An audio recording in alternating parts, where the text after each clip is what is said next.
এই গাছে পটকা না বান্ধাবেন তো হবেন না, প্রত্যেকটা গাছে লিচুই খাই যাচ্ছে। হাই ও মইনুল। আরে ভাই তুমি, আল্লাহ দিলি তোর বাগানে তো ভালোই লিচু।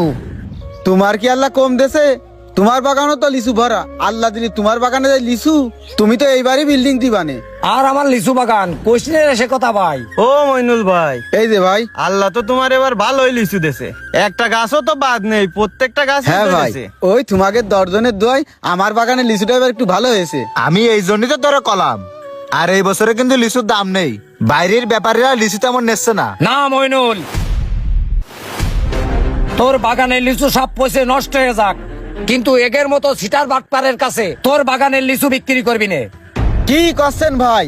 ওরা আমাদের এলাকার ভাই ভাগার মানুষ, ব্যবসা করতেছে, আমাদের লিচু বাগান কিনে ওকে যদি 2 টাকা লাভ হয় সেটা আমাদের ভালো না? না, আমাদের ভালো না। তুই ওদের উপকারের কথা চিন্তা করতেছিস, আমাদের মতো কৃষকের কথা কি ওরা চিন্তা ভাবনা করে? কি করছো ভাই? আমি তো তোমার কথার আগামাতা কিছুই বুঝতেছি না। কিছুই বুঝতে পারতেছিস না? না তালি শোন, ওরা দুইজন আমার সঙ্গে কি করেছে।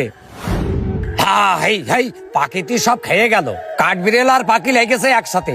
হ্যাঁ হেই হেই। ও সাধন ভাই, এই যে ভাই কও। তুমি লিচু তো এবার ভালোই বানাইছো। হ্যাঁ ভাই, তোমাকে দোয়ায় আল্লাহ আমারে দেশে। ভালো হলে কি হবে ভাই, লিচুর কিন্তু এবার দাম নেই। কি করছো ভাই? লিচুর দাম নেই মানে জোরপুরি রাজু কাকারা ওরা কত টাকা লিচু বিক্রি করেছে, আর আমার কাছে লিচুর দাম নেই মানে? ও ভাই, শুনতে এরা মেলা কিছু শোনা যায়। শুনেছো তো বাঘে ধান খায়, তা বাঘে কোনোদিন ধান খায় দেখেছো তুমি বাঘে ধান খাতি? আচ্ছা যাই হোক, শোনো ভাই, এবার কিন্তু প্রায় সব বাগানেই লিচু হয়েছে, লিচুর বাজার কিন্তু এবার বেশি ভালো যাবে না নে। আর এইবার যে আবহাওয়া, একদিন পর পরই ঝড়, আর এইবারে ঝড়ে তোমার এই লিচুর ডাল ভেঙে পড়বে, লিচু জড়ে পড়বে, ক্ষতি কিন্তু তোমারই হবে। তাই করছিলাম কি, সময় থাকতে বাগানটা আমাকে কাছে বিক্রি করে দাও। আর বিক্রি করার পরে লিচু নষ্ট হয়ে যাক, ডিমারেজ হয়ে যাক, ও আমরা বুঝবো, তোমারও তো টেনশন করা লাগবে না। আর তোমার একটা ক্ষতি হোক, ও আমরা জীবনেও চাই না। তাই করছিলাম কি, সময় থাকতে সাবধান হয়ে যা ভালো। কি শুনলি রে তোরা? এই মুহূর্তে আমি এই বাগানটা বিক্রি করে দেব, আমার তো মেলা টাকা লস হয়ে যাবে নে। কত টাকা লোন তুলে বাগানটা লিজ আরে নিলাম। তোমার লস হবেন না ভাই, আমরা আজকের ব্যাপারই না, বাজার সম্পর্কে আমাদের আগাম ভালোই ধারণা আছে। এখন বেঁচে দাও, তাহলে তুমিই লাভে থাকবানে। তোমারে যেটা করছি কথাটা শোনো, বাগানটা আমাকে কাছে বিক্রি করে দাও। হ্যাঁ ভাই, তোমার ক্ষতি হোক এইটা আমরা চাই না। এই বাগানটা তুমি কত হলে ছাড়বা সেটা শুধু কও। কয় টাকায় আর কবরে ভাই? এইভাবে তো বাগান বিক্রি করিনি, তাহলে তুমি আমার বাগান ধরেই 3.5 লাখ টাকা দিয়ে নে। কত?